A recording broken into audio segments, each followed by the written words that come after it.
शहीद आदरणीय अखिलेश यादव जी को निमंत्रण देना चाहता हूं कि वो आए और हमारा मार्गदर्शन करें।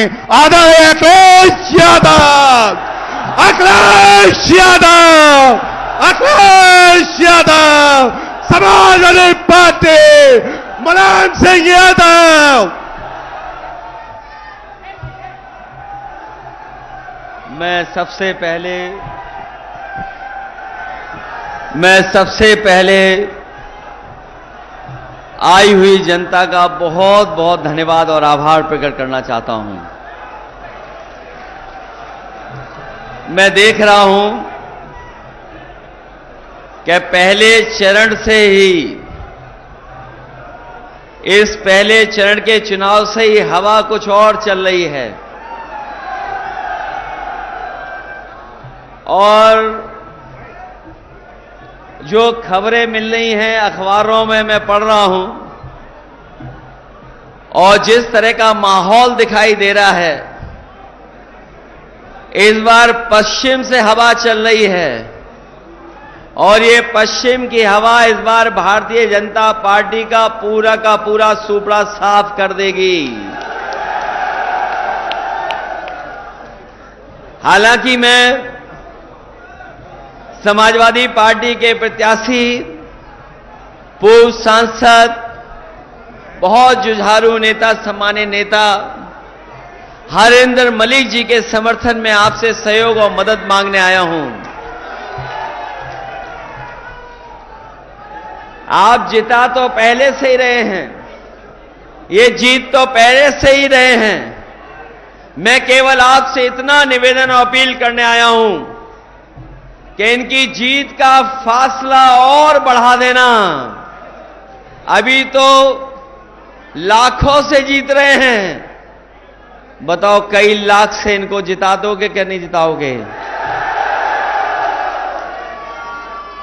हमारे प्रत्याशी हरेंद्र मलिक जी, मंच पर उपस्थित पूर्व सांसद कादिर राणा जी, पूर्व अध्यक्ष प्रमोद त्यागी जी, हाल ही में समाजवादी पार्टी ने एमएलसी बनाया किरणपाल कश्यप जी, मुकेश चौधरी जी, राकेश शर्मा जी, यहां के बहुत संघर्षशील, कर्मठ, जुझारू विधायक, नौजवान साथी पंकज मलिक जी, और जिनकी अध्यक्षता में हम लोग इस सभा का संपन्न कर रहे हैं, वो हमारे पार्टी के नेता शेर सिंह राणा जी, बगल के बहुत ही संघर्षशील विधायक,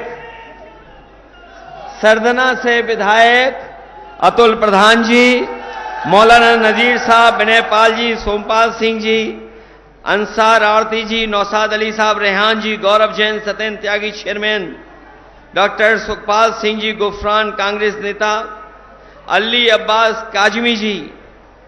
और मुझे खुशी है इस बात की कि पिछले दिनों हमसे दूर हुए बहुत बड़े नेता, जो राज्यसभा में भी सांसद रहे, जिनका हमें परिचय नहीं बताना है, आपके बीच के हैं, न केवल उत्तर प्रदेश बल्कि देश में समय समय पर अपनी कलम से, अपनी आवाज से बात को पहुंचाते हैं।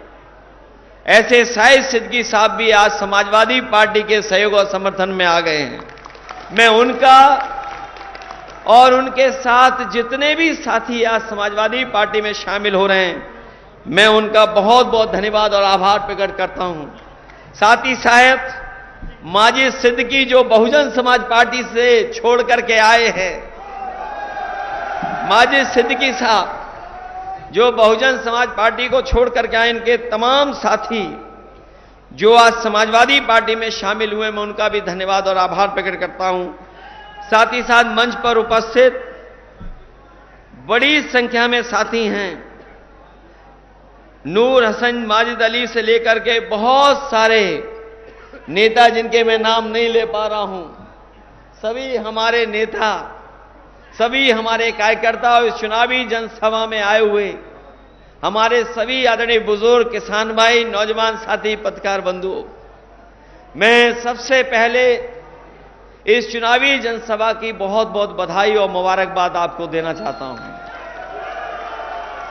मुझे खुशी है इस बात की कि इस बार का जो विशेष चुनाव होने जा रहा है, इस चुनाव का माहौल ही अलग हो गया है और इस बार सब सीमाएं टूट गई हैं।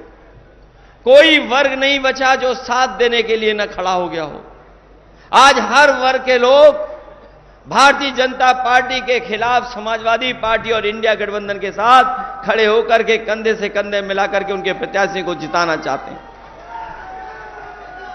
मैं यहां पर जहां समाजवादी पार्टी के प्रत्याशी के लिए आपसे मदद मांगने आया हूं, वहीं ये इंडिया गठबंधन के लिए भी आपसे मैं सहयोग मांग रहा हूं। समाजवादी पार्टी के जहां जहां प्रत्याशी लड़ रहे हैं उनकी मदद कर देना और साथ ही साथ इंडिया गठबंधन के जहां भी प्रत्याशी हैं उन साथियों की भी आप मदद कर करके जिताने का काम करना। मैं मुजफ्फरनगर के अपने सभी मतदाताओं का विशेष धन्यवाद देना चाहता हूं और उन मतदाताओं का भी विशेष धन्यवाद दूंगा कि जिन्होंने पिछले गठबंधन को, जो विधानसभा का चुनाव था 2022 का, उस 22 के चुनाव में सब कुछ भुला करके उस समय के गठबंधन को आपने ऐतिहासिक वोट देकर के सबसे ज्यादा सीटें जिता करके भेजा है और उसी का परिणाम है जो 22 में आपने मतदान किया। उसी का परिणाम है कि आज आपके विरोधी लोग बौखलाए घूम रहे हैं, इतना बौखलाए हुए हैं कि सुनने में आ रहा है कि जो दिल्ली वाले नेता हैं उन्होंने अपने पोस्टर से सबका नाम गायब कर दिया, सबकी फोटो गायब कर दी।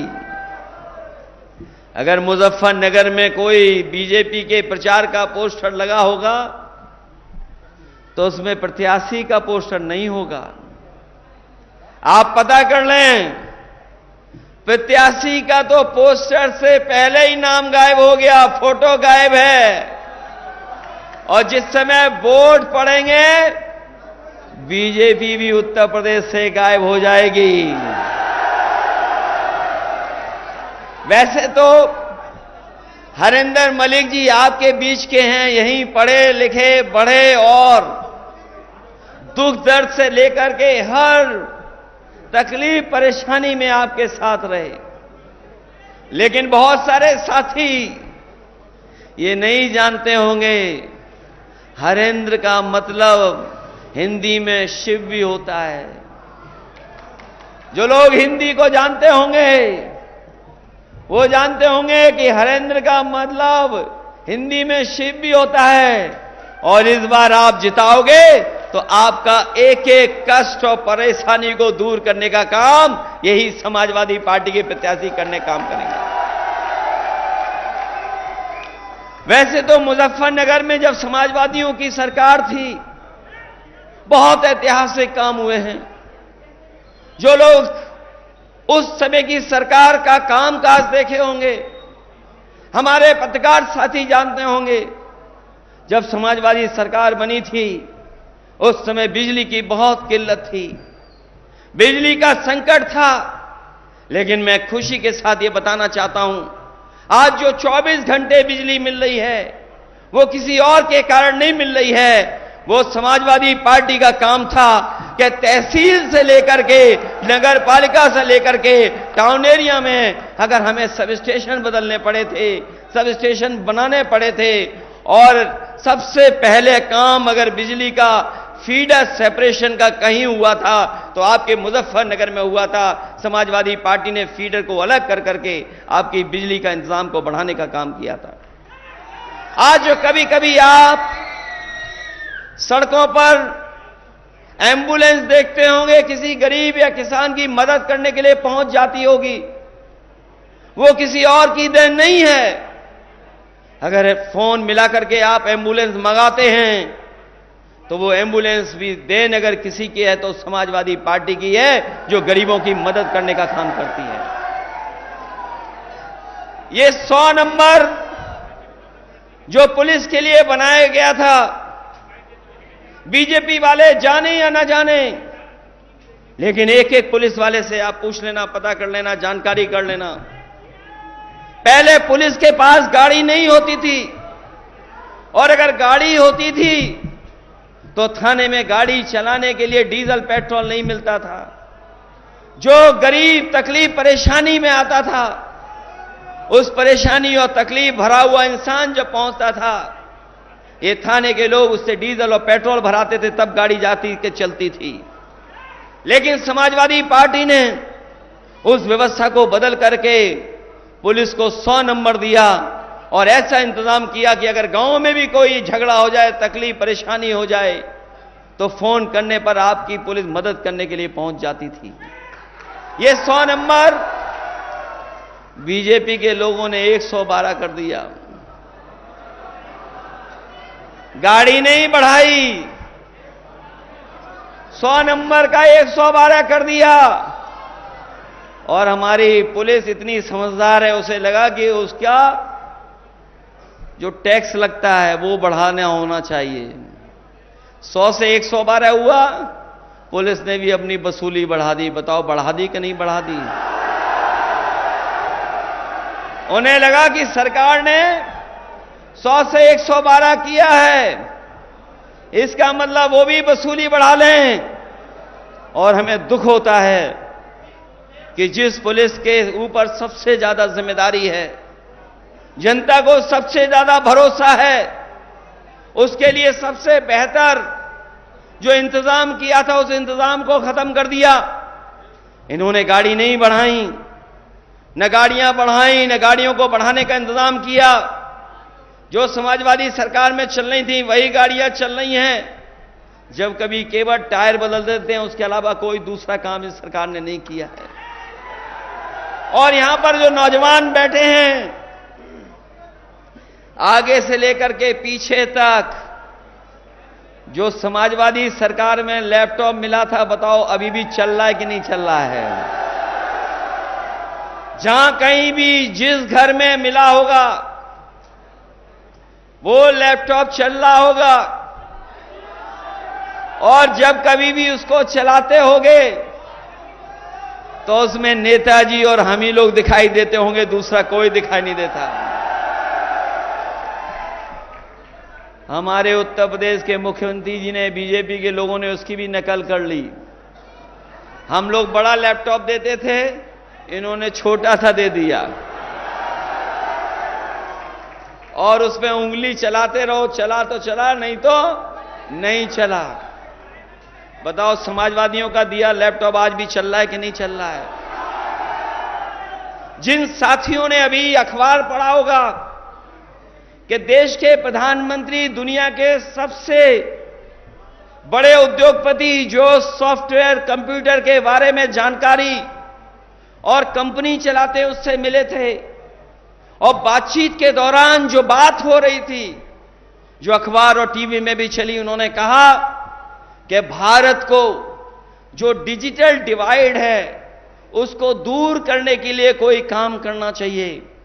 मुझे खुशी है इस बात की कि समाजवादियों ने लैपटॉप गरीब परिवार के बच्चों को देकर के उस डिजिटल डिवाइड को 7 साल पहले ही खत्म करने की कोशिश की थी। और इस बार जो चुनाव होने जा रहा है, जो मदद करोगे आप, हम लोगों ने तय कर लिया है, आपको जो राशन देना है, खराब वाला राशन नहीं। जिस तरीके से बड़े संपन्न लोग पैकेट का स्वादिष्ट पौष्टिक आटा शहरों में खाते हैं, हम अपने गरीबों को भी आटा भी देंगे और डाटा भी दे देंगे, जिससे मोबाइल फ्री चलाएं। बताओ आटा और डाटा की जरूरत है कि नहीं है? ये कह रहे हैं कि हम विश्व गुरु बना रहे हैं देश को। बीजेपी के लोग कह रहे हैं हम विश्व गुरु बना रहे हैं। ये विश्व गुरु कैसे बनेगा? ये 80 करोड़ लोगों को राशन दे रहे हैं। बताओ दुनिया में किसी देश में 80 करोड़ लोगों को राशन मिल रहा हो? 10 साल की इनकी उपलब्धि है कि 80 करोड़ लोगों को राशन दे रहे हैं। ये 10 साल की इनकी उपलब्धि है। और यही उपलब्धि नहीं, अगर पीछे मुड़ करके देखोगे, ये वो जमीन है जिसने किसान नेता पैदा किए हैं। ये वो जमीन है जहां का किसान अपने हक और सम्मान के लिए लड़ाई लड़ने का काम करता है। ये वो जमीन है जहां महेंद्र सिंह टिकैत जैसे नेता पैदा हुए हैं और साथ ही साथ चौधरी चरण सिंह जी जैसे महान भारत रत्न हमारे किसान नेता पैदा हुए हैं। ये सरकार एक तरफ तो सम्मान दे रही है, भारत रत्न से सम्मान दे रही है, स्वामीनाथन जी को भी दे रही है, लेकिन हमारे किसानों को एमएसपी के लिए कोई गारंटी नहीं दे रही है। कोई एमएसपी की गारंटी अगर दे रही हो सरकार तो हमें बता दो आप। यही किसान हमारे यहां के गए होंगे दिल्ली अपने हक और सम्मान और लड़ाई के लेकर के दिल्ली गए थे, याद होगा आपको। न जाने कितनी बैरिकेडिंग लग गई थी, आरसीसी की दीवार लगा दी गई थी, सड़कों पे कीलें लगा दी गई थी, कोई किसान पहुंच ना पाए, ट्रैक्टर डीजल नहीं भरवा सकता था, ट्रैक्टरों को डीजल नहीं दे रहे थे, ट्रैक्टर चल नहीं सकता था, लेकिन उसके बावजूद भी किसान पहुंचे और किसान वहां जाकर के अपना हक मांग रहे थे, लेकिन सरकार ने उन्हें हक नहीं दिया। 3 काले कानून लाना चाहते थे ये लोग, लेकिन हम बधाई देना चाहते हैं किसानों की ताकत ने उनको रोक दिया और 3 काले कानून नहीं सरकार ला पाई। मैं आपसे कहना चाहता हूं, ये सरकार किसानों की नहीं है, ये सरकार बड़े बड़े उद्योगपतियों की है, ये सरकार हमारे गरीब किसानों की नहीं है। और अगर गरीब किसानों की सरकार होती तो हमारे किसानों का भी एक सरकार कर्जा माफ कर देती, हमारे किसानों को एमएसपी दे देती। हम अपने किसान भाइयों को कह करके जा रहे हैं, हम अपने घोषणा पत्र में अपनी पार्टी का जो हम लोगों ने मैनिफेस्टो बनाया है, विजन डॉक्यूमेंट बनाया है, जो हमने अधिकार देने की बात कही है, हम अपने किसानों को भरोसा दिलाते हैं समाजवादी पार्टी और इंडिया अलायंस की सरकार बनेगी। जिस तरीके से उद्योगपतियों का कर्ज माफ हुआ है उसी तरह हमारे किसानों का कर्ज माफ होने का काम होगा। और हम तो बीजेपी के लोगों से पूछते हैं कि बीजेपी के लोगों ये बताओ, 10 साल में लगभग 1 लाख किसान ने आत्महत्या की है। जो हमारे पढ़े लिखे नौजवान हैं, जो मोबाइल चलाते होंगे, गूगल से देख लेते होंगे, वो जाकर के देखें कि जब से बीजेपी की 10 साल की सरकार आई है पूरे देश में कम से कम 1 लाख किसानों ने आत्महत्या की है। जो आत्महत्या की किसानों ने कोई मदद सरकार ने नहीं की।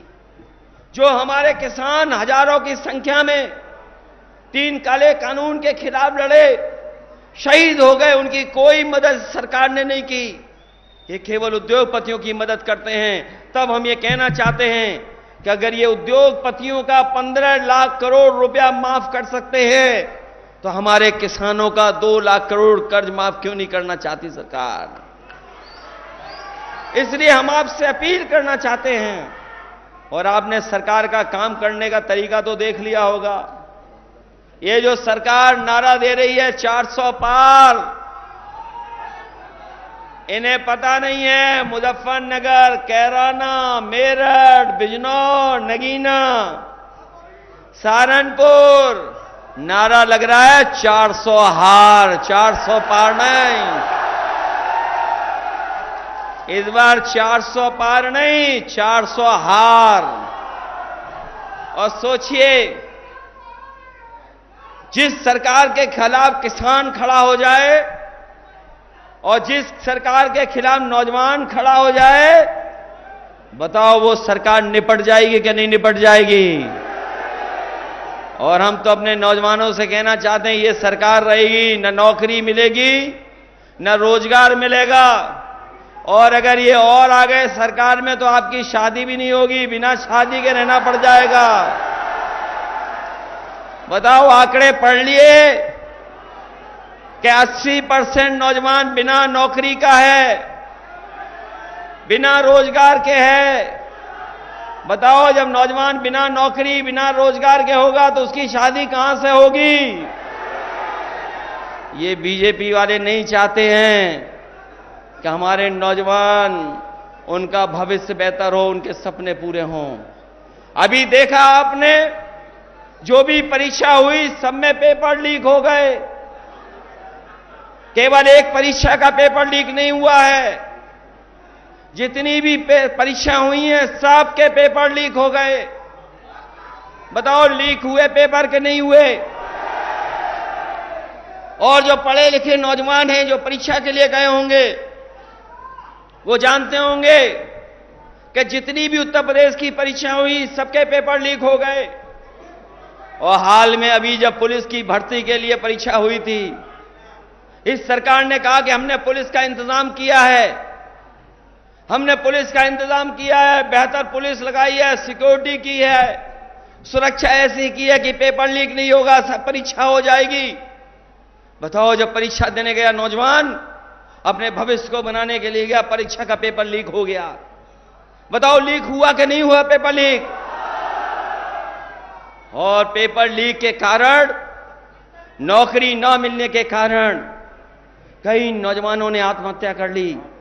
एक नौजवान हमारे यहां का है, कन्नौज का, पाल बिरादरी का, उसने कहा कि जिस डिग्री से हमें नौकरी नहीं मिल सकती, उस डिग्री का क्या फायदा। उसने अपने मां बाप के लिए चिट्ठी लिखी और डिग्री जला करके आत्महत्या कर ली। बताओ, सरकार ने कोई उस परिवार की मदद की हो तो बता दो।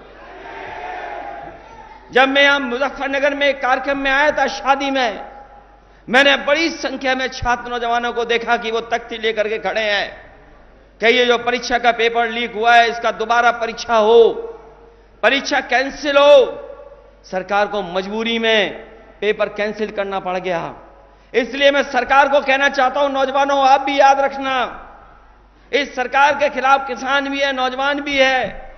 और मैंने कई मौकों पर कहा, फिर कहता हूं, और बीजेपी के पास इसका जवाब हो तो बता दें, अगर 60 लाख बच्चे जो परीक्षा नहीं दे पाए, उनके परिवार के अगर केवल हम मां बाप को गिन लें तो 60 लाख गुणा 3, जो 3 वोट हैं एक परिवार में, तो 1 करोड़ 80 लाख हुए। और 1 करोड़ 80 लाख को अगर हम 80 लोकसभा से भाग दे देंगे तो बताओ, हर लोकसभा में 2,25,000 वोट कम हो गया क्या नहीं हो गया? बताओ, इनके पास इन 2,25,000 वोट को बढ़ाने के लिए कोई है कार्यक्रम के नहीं है? हर तरफ नाराजगी दिखाई दे रही है।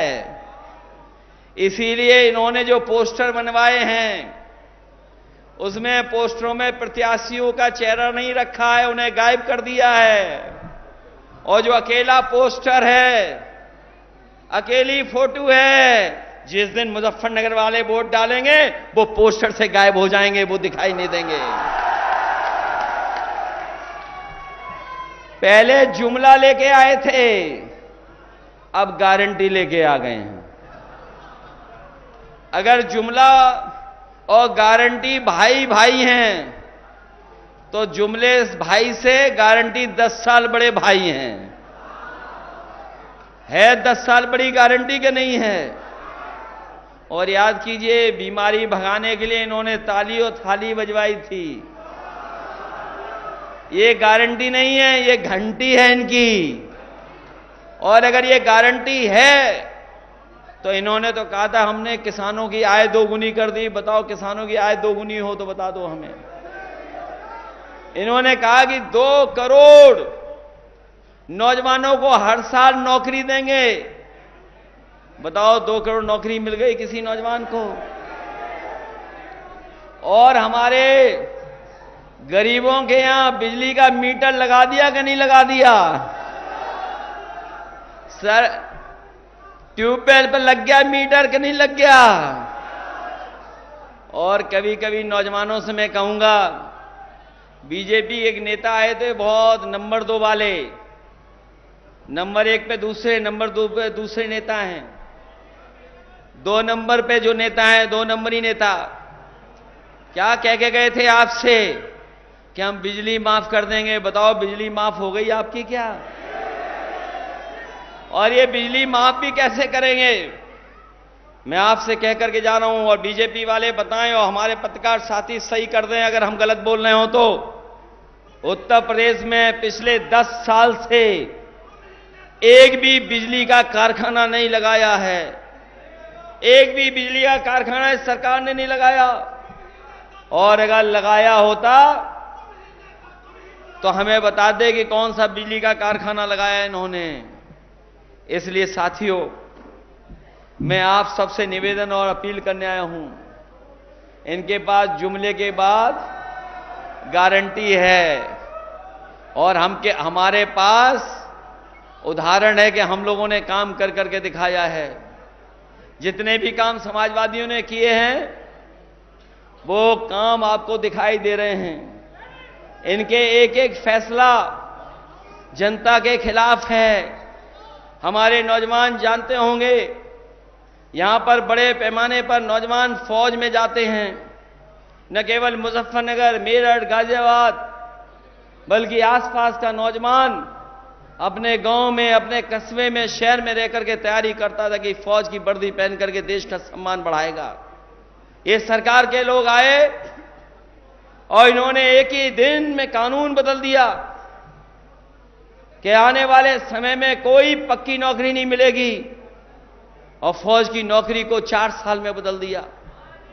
बताओ 4 साल में बदल दिया कि नहीं बदल दिया? और नौजवान मजबूरी में जा रहा है। नौजवान मजबूरी में जा रहा है अग्निवीर भर्ती में। कोई खुशी खुशी नहीं जा रहा है। ये सरकार नौजवानों की गरीबी का लाभ उठा रही है और उन्हें अब अग्निवीर में भर्ती करने का एक कार्यक्रम चला रही है। हम अपने नौजवानों से कहना चाहते हैं कि ये अग्निवीर जैसी व्यवस्था हम लोग कभी स्वीकार नहीं कर सकते हैं। जब भी इंडिया अलायंस बनेगा, सरकार बनाएगा, तो अग्निवीर व्यवस्था हमेशा हमेशा के लिए खत्म हो जाएगी। जैसे पहले भर्ती होती थी वैसे ही भर्ती का करने का काम करेंगे। मैं तो कभी कभी अपने खाकी वर्दी पहने हुए भाइयों की तरफ देखता हूं और मुझे लगता है कहीं अग्निवीर जैसी इनकी भी 3 साल की नौकरी ना हो जाए। और इनसे भी कहूंगा मैं, सख्ती कम करो, मदद करो, नहीं 3 साल बाद आपको गांव में जाकर के मेड़ पे ही घूमना पड़ेगा, अपनी फसल की रखवाली करनी पड़ेगी। जो सरकार फौज की 4 साल की नौकरी कर दे, बताओ इनकी खाकी वालों की 3 साल नौकरी करने में कितना टाइम लगेगा उन्हें? और फिर ये जो पेंशन वाली बात है, सरकार कहती हम पे तो इतना पैसा है तो ओल्ड पेंशन स्कीम क्यों नहीं बहाल कर रहे? हम अपने लोगों को कह के जा रहे हैं, इंडिया अलायंस की सरकार बनेगी, समाजवादी पार्टी ओल्ड पेंशन बहाल करने का फैसला लेकर के आपकी मदद करने का काम करेंगे।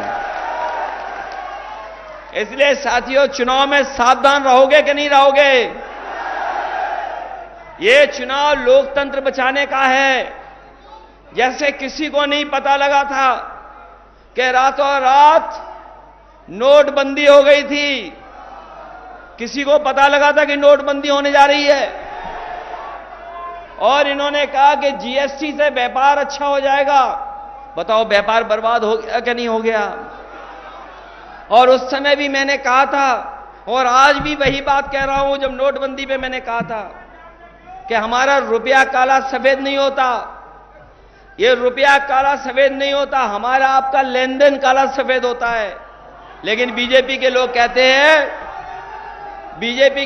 हैं कि रुपया काला सफेद है। बताओ भ्रष्टाचार बढ़ा है कि नहीं बढ़ा है? और जो लोग 400 पार चिल्ला रहे हैं वो घबराए हुए क्यों हैं? वो डर क्यों रहे हैं? दिल्ली के मुख्यमंत्री को क्यों झूठा केस लगा के फंसा दिया? अगर 400 पार हो रहे थे तो क्यों फंसा रहे हो झूठे मुकदमेों में? आपने एक प्रदेश के मुख्यमंत्री को भेज दिया, आपने झारखंड के भी मुख्यमंत्री को जेल भेज दिया। लेकिन यहां पर जनता जागरूक है। मोबाइल खोल करके गूगल पे लिस्ट पड़ रही है कि सबसे ज्यादा चंदा अगर किसी ने वसूला है तो वो भारतीय जनता पार्टी ने वसूला है। बताओ वसूला कि नहीं वसूला? हम और आप तो चंदा देते थे 50 रुपए, 100 रुपए, 5,000, 10,000 रुपए। जो संपन्न होता था 1 लाख रुपए दे देता था। लेकिन बीजेपी की सूची पढ़िए आप, जो चंदा मिला है उन्हें, बताओ 1,000 करोड़ रुपए। कोई चंदा देता है 1,000 करोड़ रुपए, कोई 600 करोड़ दे रहा है, कोई 400 करोड़ दे रहा है, कोई 300 करोड़ दे रहा है। ये इसलिए दे रहे हैं क्योंकि इनके हाथ में ईडी, सीबीआई, इनकम टैक्स है।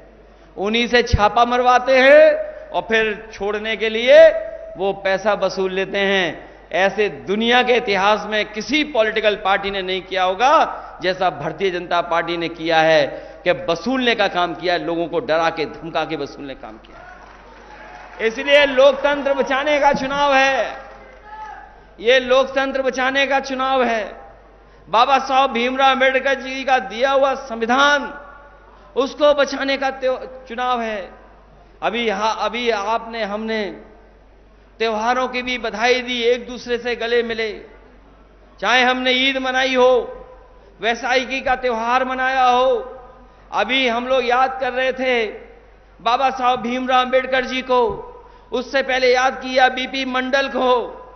हमारा देश त्योहारों का है, हमारा देश भाईचारे का है, हमारा देश गंगा जमुनी का है। ये भारतीय जनता पार्टी के लोग इस देश को, अपना भाईचारा को खत्म करने का साजिश कर रहे हैं। इसलिए जहां लोकतंत्र को बचाना है, संविधान बचाना है, वहीं हमारे देश की जो संस्कृति रही है मिली जुली, आपस में मिलजुल करके रहने की, उसको बचाने का भी चुनाव है।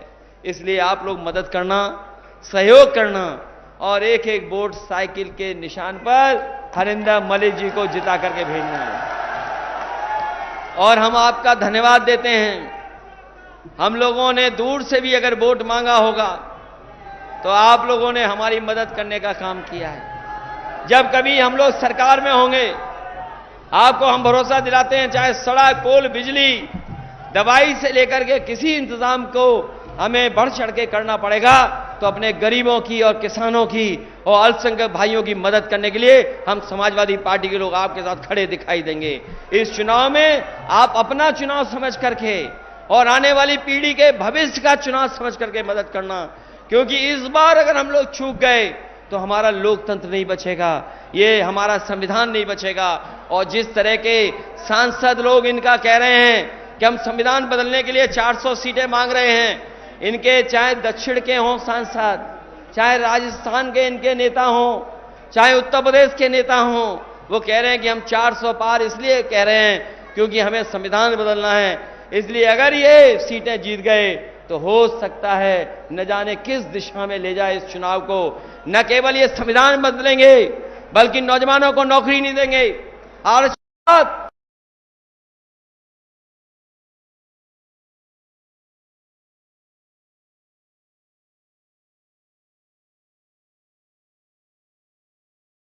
लोग अपने गांव में ज्यादा से ज्यादा वोट डाल देना, पहले से ज्यादा दे देना।